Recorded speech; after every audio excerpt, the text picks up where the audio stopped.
ऐसा। मकान में रहता हूं ना, 4 दीवार के भीतर मैं रहता हूं, वस्त्र के साथ में मैं रहता हूं, मगर वस्त्र का आवरण यदि हट गया हो तो वस्त्र के आवरण के बिना भी, वस्त्र के आवरण के बिना भी जहां अपनी सत्ता को देख लिया, वस्त्र के आवरण के बिना, अर्थात सम्यक दर्शन जब प्रकट हुआ तो राग रूपी वस्त्र के आवरण के बिना ऐसी ध्रुव चैतन्य सत्ता का दर्शन हुआ कि मेरा अस्तित्व राग के विकल्प के कारण नहीं है। ये जो चैतन्य सत्ता जिसका अस्तित्व राग के विकल्प के कारण नहीं है, तो बिना वस्त्र का भी मेरा जीवन हो सकता है। मुनि धर्म का पालन घर की 4 दीवार से सहज ही बाहर हो गए, क्योंकि दीवार से मेरा जीवन नहीं। ये रागादि विकारी भाव ये दीवार है, मगर दीवार के कारण मेरा जीवन नहीं। वो जो व्यक्ति की सत्ता अपने कारण है, दीवार के कारण नहीं है। जब दीवार के कारण मेरी सत्ता नहीं है तो फिर दीवार के भीतर रहने की जरूरत क्या रही। जहां भीतर में ऐसा विराट चैतन्य स्वरूपी भगवान आत्मा अनुभव में आया कि मुनि वन विहारी हुए, घर की 4 दीवार में से फिर वे बाहर निकल गए। 28 मूलगुण का पालन करने वाले वे भावलिंगी मुनिराज, प्रत्येक मूलगुण में जहां ज्ञान ही ज्ञान अनुभव में आता है, कोई भी मूलगुण का पालन हो, ज्ञान ही जानने में आता है, ऐसी जागृति मुनिराज को अंतर में रहती है। दुनिया को दया आए कि अरे मुनि तो देखो, दुनिया को यह दया आती है कि मुनि तो देखो, मगर मुनिराज को पूछो, वे कहते हैं ज्ञान की सत्ता के अतिरिक्त हमें और कुछ नहीं दिखता।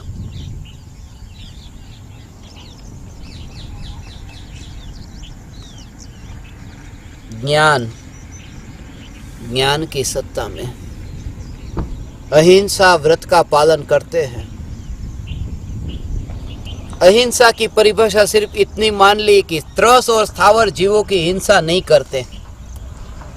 त्रस और स्थावर जीवों की हिंसा नहीं करते, ये अहिंसा। ये तो बाहर की बात हुई, ये बाहर की बात हुई। ये त्रस और स्थावर जीवों की हिंसा नहीं करना, ये बाहर की बात हुई। मुनिराज अहिंसा महाव्रत का पालन करते हैं। वो अहिंसा महाव्रत का पालन करते हैं, उसका मतलब क्या कि मैं त्रस को भी पीड़ा न पहुंचाऊं और स्थावर को भी पीड़ा न पहुंचाऊं। ये बाहर की बात है। वास्तव में तो मैं भगवान आत्मा, मैं ये भगवान आत्मा निज परमात्मा को पीड़ा न पहुंचाऊं, और निज परमात्मा को पीड़ा न पहुंचाऊं, इसलिए ये कहा एक इंद्रिय से माफी मांगी, 2 इंद्रिय से, 3 इंद्रिय से, 4 इंद्रिय से, पंचेंद्रिय से, ये सभी जीवों से माफी मांगी, मगर असल में तो कि निज परमात्मा से कि मैंने एकेंद्रिय से लेकर पंचेंद्रिय पर्याय में तुझे भटकाया। ऐसी माफी मांगना, ये बहुत बार सुना। ऐसी माफी मांगना निज आत्मा से, निज परमात्मा से कि तुझे एकेंद्रिय से पंचेंद्रिय में बहुत भटकाया। मगर अहिंसा महाव्रत का पालन ये नहीं है। हिंसा नहीं करना एकेंद्रिय से पंचेंद्रिय की, इसका भाव बहुत सूक्ष्म है। एकेंद्रिय से लेकर के पंचेंद्रिय तक, एकेंद्रिय से लेकर के पंचेंद्रिय तक, ऐसा 1 से लेकर के 5 इंद्रियों से ये भगवान आत्मा का ज्ञान बाहर की ओर जा रहा है। ये 1 से लेकर के 5 इंद्रिय, निगोद से लेकर के मनुष्य तक, ये ज्ञान जो बाहर की ओर जा रहा है, मुनिराज ये मानते हैं, मुनिराज ये मानते हैं कि ज्ञान अपनी सत्ता में से किसी भी इंद्रिय में गया ही नहीं। ये ज्ञान का घात जो हुआ ने, एक इंद्रिय में से, दो इंद्रिय में से, तीन इंद्रिय में से, ऐसे ही पंचेंद्रिय तक ये सभी इंद्रियों से ये ज्ञान जगत की ओर बहता है। मुनिराज की ये जागृति की ये ज्ञान पर में गया ही नहीं है। ये ज्ञान पर में गया होता तो ये चैतन्य सत्ता बैर बिखेर हो गई होती। इंद्रियों में ये ज्ञान गया होता न तो ये शरीर के अनंत परमाणु जैसे ये अनंत परमाणु बैर बिखेर होते हैं, ये अनंत परमाणु जैसे बैर बिखेर होते, उन परमाणुओं के साथ में ज्ञान भी बैर बिखेर हो जाता। ये ज्ञान बैर बिखेर होता मगर एक भी इंद्रिय में ज्ञान मिला नहीं, ज्ञान बैर बिखेर हुआ नहीं है। एकेंद्रिय से पंचेंद्रिय जीव पर चार हाथ जमीन देख करके मुनिराज चले। ये मुनिराज अहिंसा व्रत के पालन करने वाले, किसी भी जीव की अब हिंसा नहीं करेंगे, किसी भी जीव की हिंसा नहीं करे। अंतर में ये जाने हो, ये उनका घात किया, उनका अपमान किया, उनका अपमान किया। मुनिराज जब चींटी को देखते हैं, यहां इतनी चींटी है, ये जो चींटी देखते हैं तो चींटी को देखने के काल में ये चींटी की हिंसा नहीं करना मुनिराज नहीं करते, अर्थात पैर उसके ऊपर नहीं रखना, ये धर्म नहीं। क्योंकि द्रव्यलिंगी मुनि ने चींटी पर पैर तो नहीं रखा था मगर मोक्ष नहीं हुआ। वो चींटी के प्रति वो हिंसा का भाव बना ही रहा। तो चींटी की अहिंसा माने क्या? चींटी की अहिंसा का मतलब यह है कि चींटी को जब देखा तो वहां जो चैतन्य परमात्मा, जो चींटी में वहां जो भगवान आत्मा है ना, वो भगवान आत्मा चींटी के परमाणु में परिणमित नहीं हुआ और वहां ज्ञान का ही परिणमन हो रहा है। उसको आदर दिया, उसका अपमान नहीं किया। सिद्ध परमात्मा को चींटी के रूप में न देखा, उस ज्ञान की सत्ता को चींटी की सत्ता के रूप में न देखना। मच्छर को देखा तो ज्ञान की सत्ता को मच्छर के रूप में न देखना। यह अहिंसा, यह अहिंसा। जंगल के जो प्राणी है उन प्राणियों को मुनिराज देखते हैं, मगर जब भी प्राणी को देखते हैं तो प्राणी को प्राणी के रूप में नहीं देखते, क्योंकि प्राणी के रूप में देखने का मतलब है प्राण के साथ देखना। और प्राण तो ये वो पर पदार्थ है, वो मैं नहीं, वो तो 10 प्राण है, 5 इंद्रिय, 3 बल, आयु, श्वासोश्वास, ये तो पर की सत्ता है। तो प्राणी को प्राणी के रूप में न देखा, प्राण को धारण करने वाले को वो 10 प्राण रूप न देखा। जब भी प्राणी नजर के सामने आता है तो प्राणी को प्राणी के रूप में नहीं, प्राणी को प्राण के रूप में देखा। वो प्राणी को प्राण, कौन सा प्राण? एक, वो है चैतन्य प्राण। इसलिए मुनिराज को पत्थर में, मिट्टी में, पहाड़ में, वनस्पति में, पानी में, हवा में, जहां जहां जहां जहां जहां जहां देखा, ये चैतन्य चैतन्य चैतन्य ही जानने में आता है। ये अहिंसा, पर जीवों को नहीं मारो ऐसा नहीं, मगर प्रत्येक आत्मा में वो अहिंसा। हाँ, चींटी पर पैर तो पड़ेगा, चलते फिरते जीवों की हिंसा तो होगी, हिंसा तो होगी, मगर हिंसा के काल में भी भीतर में ये जागृति है कि ज्ञान की जो सत्ता है, ये ज्ञान की सत्ता इंद्रिय रूप नहीं हुई, ऐसा ये परमात्म तत्व। इसलिए कहते हैं सभी जीवों को सिद्ध समान देखना। अहिंसा महाव्रत, ज्ञान की हिंसा नहीं। मुनिराज ज्ञान की हिंसा नहीं करते हैं, ज्ञान की हिंसा नहीं करते। एक प्राणी के 2 टुकड़े कर देना, ये कितनी बड़ी हिंसा है। ये प्राणी के 2 टुकड़े कर देना। हाँ, कसाई को देखा है ना कि कसाई बकरे का वध करता है, बकरे का 2 टुकड़ा कर देता है, तुम्हारे से देखा नहीं जाता। तुम तो कहते हो धार्मिक धार्मिक, मेरे से तो देखा नहीं जाता, मगर वो प्राणी है ना, वो तो संसारी है।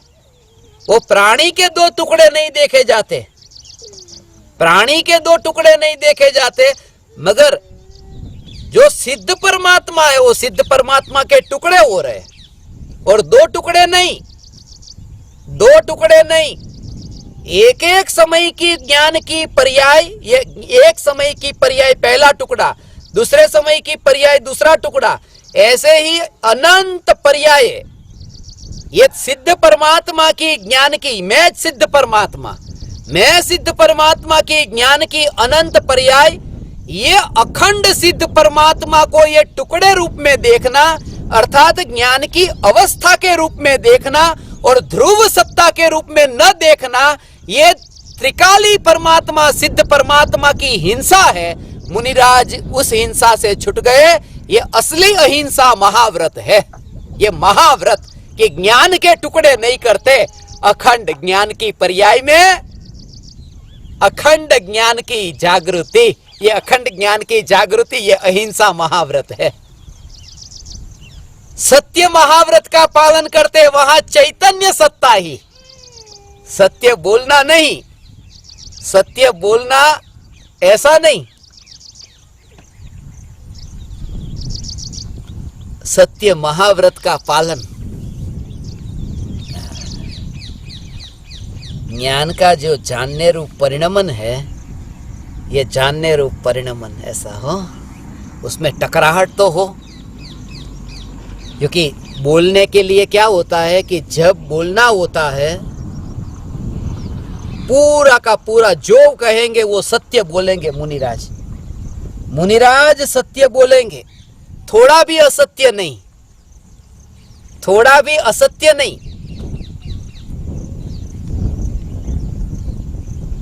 पूरा एक समय के लिए सत्य और बाद में फिर असत्य, ऐसा नहीं। मुनि धर्म का पालन होता है ना, तो सदैव सत्य, उसका मतलब क्या, सदैव सत्य, सदैव एक एक पर्याय में मुनिराज को सत्य सत्य सत्य सत्य, ये सत्य महाव्रत है। थोड़ी देर सत्य बोले बाद में असत्य बोले, ऐसा नहीं। ये मुनिराज की वह दशा कि ज्ञान की एक समय की पर्याय, जो जानने रूप परिणमित होने वाली एक समय की ज्ञान की पर्याय, जिसका पर्याय का अस्तित्व एक समय का है, पर्याय का अस्तित्व एक समय का है, और उसके बाद वो व्यय होती है। नई पर्याय उत्पन्न होती है, पुरानी पर्याय का व्यय होता है। तो ये जो पर्याय उत्पन्न होती है और व्यय होता है, उसको कहते हैं असत। पर्याय असत कही। असत का मतलब क्या कि जो एक समय के लिए तो सत है, मगर एक समय से पहले भी नहीं थी और एक समय के बाद भी नहीं रहेगी, ऐसी ये पर्याय त्रिकाली ध्रुव चैतन्य की तुलना में तो असत है। मुनिराज असत्य नहीं बोलते, वो तो बाहर की बात है। वास्तव में तो एक समय की जो असत्य पर्याय है, एक समय की सत है, मगर त्रिकाली की तुलना में वह असत है। त्रिकाली में उसकी सत्ता नहीं है, इसलिए असत है। त्रिकाल चैतन्य सत्ता में वो मिली नहीं है, इसलिए वह असत है। वो ध्रुव में मिली नहीं है, इसलिए पर्याय असत है, वरना तो पर्याय भी ध्रुव हो जाती, या ध्रुव है उसका नाश हो जाता। मुनिराज सत्य महाव्रत का पालन करते हैं, ये बाहर में। भीतर में तो सत स्वरूप चैतन्य जो त्रिकाल है, पर्याय असत है। अपने को ज्ञान की पर्याय स्वरूप न मान करके त्रिकाल चैतन्य सत्ता ध्रुव मानना, ये मुनिराज की भीतर में जागृति और सत्य महाव्रत का पालन होता है। वो तो पर की सत्ता में होता है, ये भावलिंगी संत की वह दशा। मुनिराज अचोर्य महाव्रत का पालन करते हैं, चोरी नहीं करते हैं, चोरी नहीं करते मुनिराज। ऐसी जागृति, चोरी करने का भाव नहीं हो, चोरी करने का विकल्प भी नहीं। चोरी नहीं करते अर्थात चोरी करने का विकल्प भी नहीं। मुनिराज को चोरी करने का विकल्प नहीं है। हो ओहो, चोरी करने का विकल्प नहीं है, चोरी करने का विकल्प नहीं है मुनिराज को, कोई विकल्प नहीं। ऐसा अंदर में ये श्रद्धा का जोर। किसकी चोरी? कि देह के परमाणु है वो मेरे हो जाए, देह के परमाणु को अपना बना लूं, जो पराये है, पराये को अपना बनाने की चेष्टा मुनिराज को नहीं है। राग के जो विकल्प है, जो प्रभाव है, उन प्रभाव को अपना बनाने का वो भी मुनिराज की चेष्टा नहीं है। मगर मुनिराज को चोरी करने का भाव नहीं है। वो कैसी चोरी? राग की चोरी नहीं, एक समय की ज्ञान की पर्याय में, ये ज्ञान की एक समय की पर्याय में, वो पर्याय पर्याय की स्वतंत्रता को जानते हैं। ऐसी ज्ञान की, वर्तमान ज्ञान की पर्याय में, ऐसा समझो इसको। ये चोरी हो, ये बहुत बड़ी चोरी है। यदि मुनिराज को ये समझने के लिए, यदि मुनिराज को 1 साल के बाद में केवल ज्ञान होना है, तो केवल ज्ञान की पर्याय जो है ना, वो तो मुनिराज की पर्याय है, केवल ज्ञान की पर्याय, जो 1 साल बाद प्रकट होने वाली है। और ऐसी जो केवल ज्ञान की पर्याय अभी हो जाए, ये भविष्य की पर्याय को चुराने का भाव है, वर्तमान में चुराने का भाव। भविष्य की पर्याय को वर्तमान में चुरा लूं, ऐसा भी मुनिराज को भाव नहीं। क्योंकि जो वर्तमान की ज्ञान की पर्याय है, ये मुनिराज की दशा, भविष्य की केवल ज्ञान की पर्याय को वो पर्याय में फेरफार करने की भावना है। वो 1 साल के बाद में केवल ज्ञान की पर्याय जो होगी, उसको लाव में चुरा करके यहां ला दूं, नहीं। क्यों? क्योंकि केवल ज्ञान की पर्याय 1 साल के बाद की, और आज की जो ज्ञान की ये पर्याय, पर्याय का स्वरूप तो यह है कि पर्याय में ज्ञेय का प्रवेश नहीं, और पर्याय में तो चैतन्य की ध्रुवता का दर्शन होता है। तो फिर केवल ज्ञान हो या मति ज्ञान हो, मुनिराज को तो ये चैतन्य की ध्रुवता दिखती है। सिद्ध भगवान आपका सुख मुझे मिल जाए, सिद्धों से चोरी नहीं करते, ये चोरी का माल हुआ, ये चोरी का माल।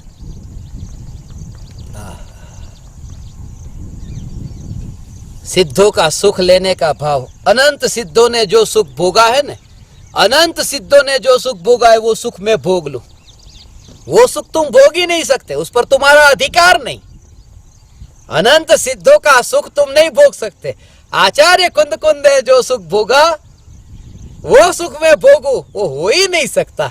क्योंकि आचार्य कुंद कुंद ने जो सुख भोगा, उस सुख को आचार्य कुंद कुंद भी वर्तमान में नहीं भोग सकते।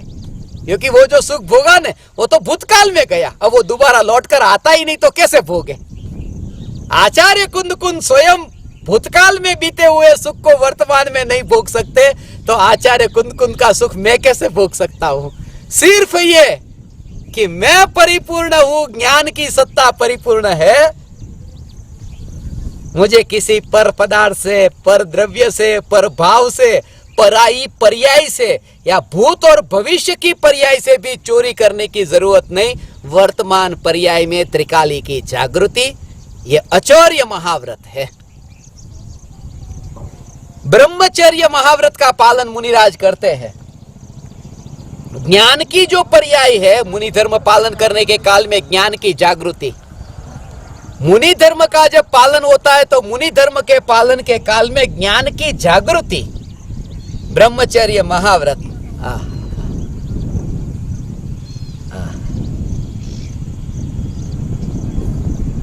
है ही नहीं, वो पवित्रता है ना। राम ने सीता की अग्नि परीक्षा ली, सीता तो सती थी, सीता सती थी। लंका में वो 6 महीने रही, लंका में 6 महीने रही, ऐसी पवित्र सीता। मगर रावण के साथ रह करके भी,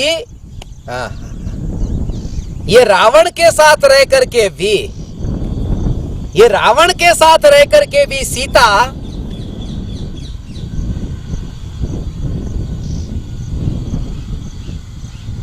रावण के साथ मिली नहीं। ये रावण के साथ रहकर यही तो सीता की पवित्रता थी। ये पवित्रता सीता की। वो दशानन कहते हैं, दशानन रावण, दशानन रावण के साथ में रहकर भी जो सीता दशानन में नहीं मिली वो पवित्रता है, उसका ये प्रमाण है, वो पवित्र।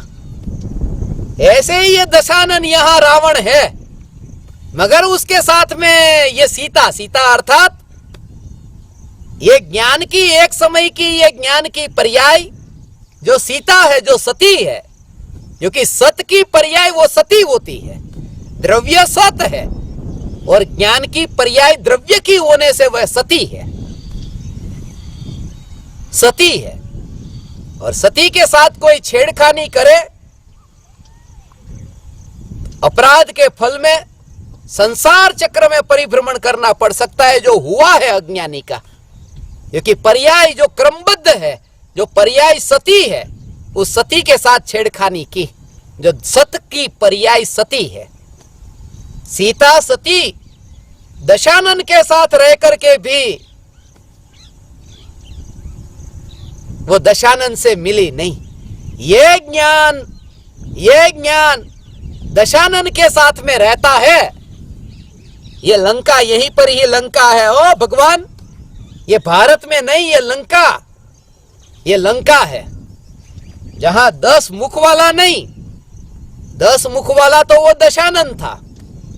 यहां तो 10 प्राण वाला, ये 5 इंद्रिय, मन वचन काया, आयु और श्वासोश्वास, यहीं पर ही ये दशानन है। मगर ज्ञान की पर्याय जिस दशानन में नहीं मिली, उससे मुलाकात न हुई और ब्रह्मचर्य अपनी सत्ता में ही रही, अपने ज्ञान स्वरूप में ही वो विचरण करती रही। और ये देह के 10 प्राण, ये 10 प्राणों में जो नहीं गई, ऐसी ये ज्ञान की सत्ता, ये ज्ञान की सत्ता, ये सती है, ये ब्रह्मचारिणी है, ये ज्ञान की पर्याय, ये ब्रह्मचारिणी है।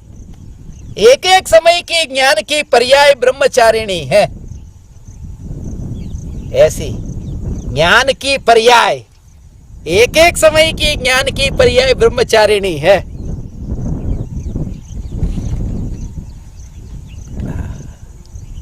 ये एक एक समय की ज्ञान की पर्याय ब्रह्मचारिणी है। ऐसा उसमें जो परिणमित नहीं होता, ऐसा जो ध्रुव, पर्याय और द्रव्य, एक ब्रह्मचारिणी है, एक ब्रह्मचारी है, दोनों ब्रह्मचारी, एक ब्रह्मचारिणी, एक ब्रह्मचारी। ब्रह्मचारिणी किसी से नहीं मिलती, ब्रह्मचारी भी किसी से नहीं मिलता, मगर एक दूसरे भी एक दूसरे से नहीं मिलते हैं, वरना वो ब्रह्मचारी और ब्रह्मचारिणी नहीं रहेंगे। ये उसका भाव कि द्रव्य जो है वो ब्रह्मचारी है और पर्याय है वो ब्रह्मचारिणी है, मगर ब्रह्मचारी वो द्रव्य अपनी पर्याय को भी नहीं मिलता, पर्याय अपनी द्रव्य में नहीं मिलती। ऐसे ये दोनों एक से होने पर भी एक दूसरे में नहीं मिलते, अर्थात ज्ञान की पर्याय में त्रिकाली ध्रुव कहीं बहता नहीं है, वो सत्ता मात्र है, वो अपनी सत्ता में है।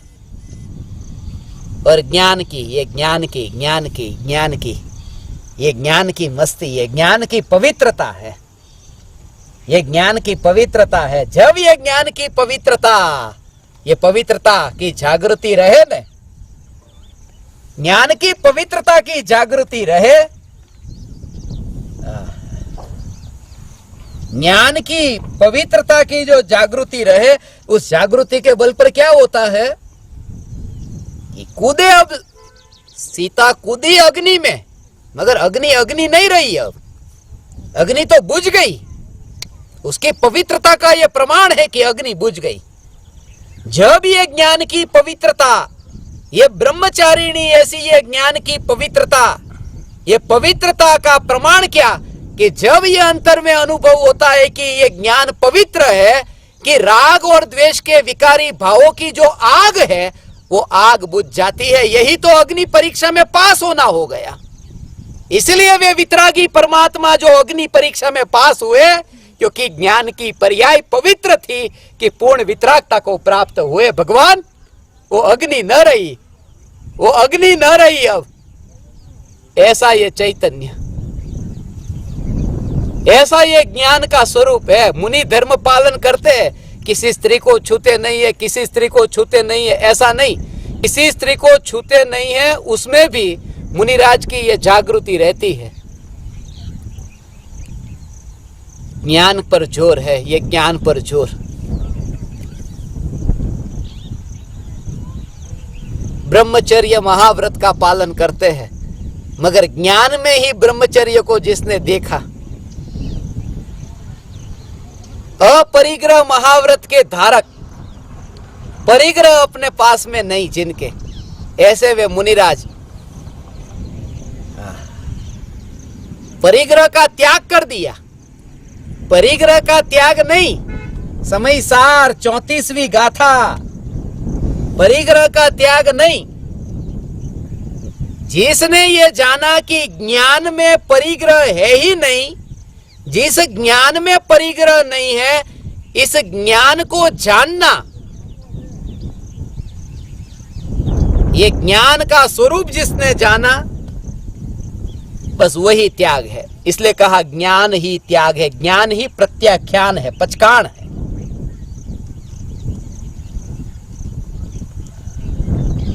परिग्रह को छोड़ो, वरना तो अब देह को छोड़ने का भाव आए कि देह को कैसे छोड़ू, देह तो छूटता ही नहीं, देह तो छूटता नहीं।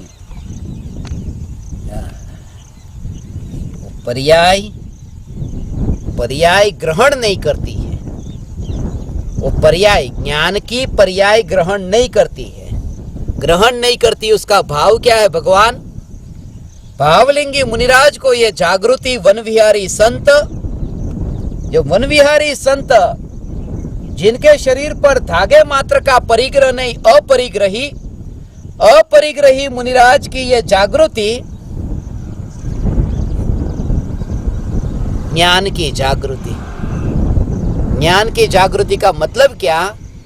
कि जैसे मुनिराज, ये मुनिराज सामने जो शेर है, वो शेर ज्ञान में जानने में आया, अपरिग्रह का भाव। सामने जो शेर है वो शेर जानने में आया, परिग्रह को ग्रहण करके करते क्या है? परिग्रह को इकट्ठा करो, इकट्ठा करो, इकट्ठा करो, भोगो। परिग्रह को इकट्ठा करो, भोगो। जो सामने शेर आया और शेर ज्ञान की पर्याय में जानने में आया, मुनिराज को यह जागृति, ये ज्ञान का आकार कैसा हुआ? जैसा शेर का आकार है ऐसा, उसका नहीं, ऐसा आकार ज्ञान का हुआ। मगर मुनिराज वो ज्ञान के आकार को ग्रहण नहीं करते, ज्ञेय के जैसे ज्ञान के आकार को ग्रहण नहीं करते,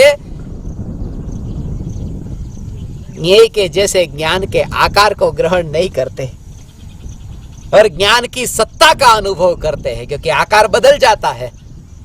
वो आकार है, वो अनित्य है, इसलिए आकार को ग्रहण नहीं करते। राग को ग्रहण नहीं करते, ऐसा नहीं। प्रति समय ये ज्ञान की पर्याय की जागृति, कि जिस ज्ञान की पर्याय में राग का आकार, राग का आकार, क्रोध का